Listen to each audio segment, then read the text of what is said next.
Ang meaning daw ng Trinity ay Elohim Echad o Diyos na maramihan na nagkakaisa. Pero wala naman palang Elohim Echad sa Biblia. Hindi mo rin maunawaan ang Trinity kung sa English at Tagalog Bible ka lang magbabasa. Kaya yung unang utos na The Lord our God is one Lord ay pinapaliwanag nila sa Hebrew. Ang salitang isa. Kaya matunog na matunog yung Echad Elohim na turo nila. Pero natuklasan ko sa Biblia na wala naman palang Echad Elohim. Dahil Echad El ang tamang translation.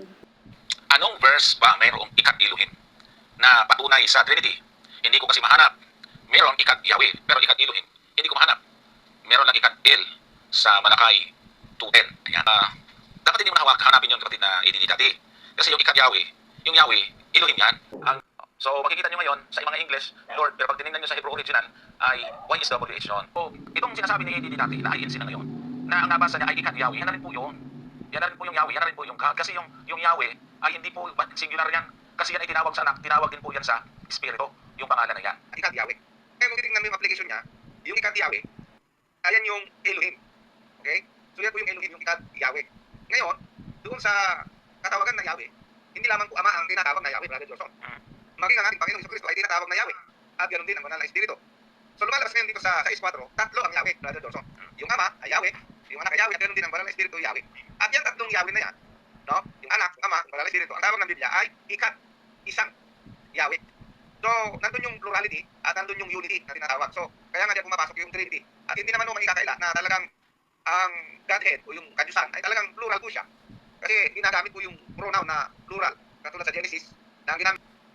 No? So, kasi nga, nandyan po yan, present po yung tatlo na yan, yung Ama, yung Anak, at yung Banal na Espiritu. At ang tawag ng Biblia dyan ay Echad Yahweh.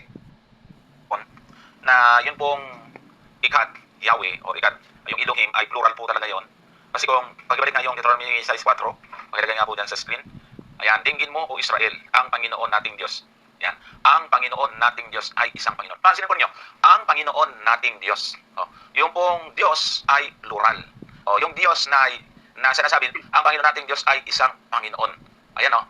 Dito po sa Hebrew lexicon, ang nakalagay po dyan, kinukitan ko po yun, yung Elohim, God. Ayan. Noun, masculine, plural. Ayan po, mga kapatid. So, yung Diyos, bagaman sabi dyan, ang Panginoon nating Diyos ay isang Panginoon. So, yan na yun. Hindi na ho kailangan maghanap pa. Kasi sabi mo, Echad Yahweh. O, yung Echad nga ay plural nga siya, plural in form, singular in meaning. Kaya yung Yahweh, makikita nyo, singular in meaning. Pero plural po yung kanyang form, mga kapatid. Kaya nga, mas ganoong matibay ang pananampalataya o paniniwala ng mga Seventh Adventist tungkol sa Trinity. Kasi dati, na Iglesia na ni Cristo ngayon, ay hanggang ngayon ay nalilito pa rin siya.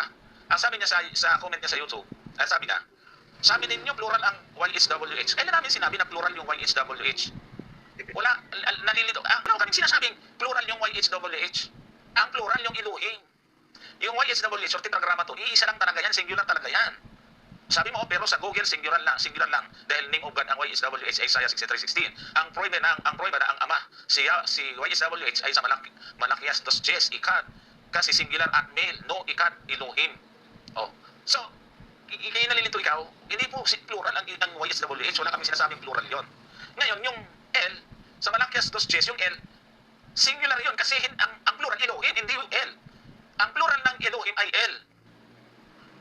Baka malito ka na naman. Ang plural ng L, Elohim. Yan. Ang L, singular. Ang plural ng L, Elohim. Ang singular ng Elohim, L. Kaya nalito. Paano sabi niya, no Echad Elohim? Wala talaga kasi L na. Tama. Paano ngalagyan ng Elohim ay L nga, singular? Di maging contradiction yung grammar. Magiging mali yung grammar. Plural na singular. So, sana pinakinggan mo muna para hindi ka malito. Ngayon, sabi niya dito, sa Deuteronomy 6.4, ating Diyos ay isang YHWH. Diyos means Most High. Kaya isa lang ang Ama at Diyos natin. At YHWH. Isa nga lang yung YHWH, tetragrammaton yan. Isa lang talaga yan. Hindi pwedeng marami yan. Kaya lang yung iisang pangalan na yan, itinawag sa Ama, itinawag sa Anak, itinawag sa Espiritu. Ngayon sabi mo, sabi ng plural, wala kaming sinabi. Pero nag-iisang pangalan. Iisang pangalan, itinawag doon sa Ama, Anak at Espiritu. Ganon. Kapatid. So,